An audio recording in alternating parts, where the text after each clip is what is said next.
How to share Instagram story to my story. Hey everyone, welcome back to the channel. In this video I'm going to guide you on how you can share someone's Instagram story to your own story, so make sure to watch the video till the end.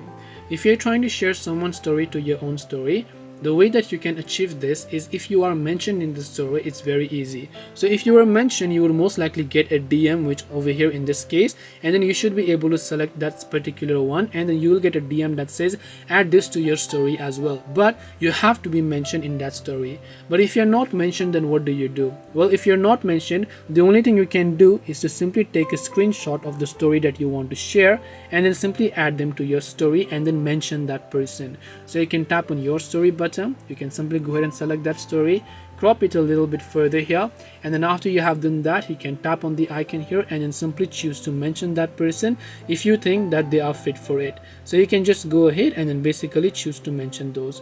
This way you can share Instagram story to my story. Hope this video was very helpful. If you have got any more questions, feel free to also leave them down below. Thank you for watching till the very end of this tutorial, and see you soon in our next video.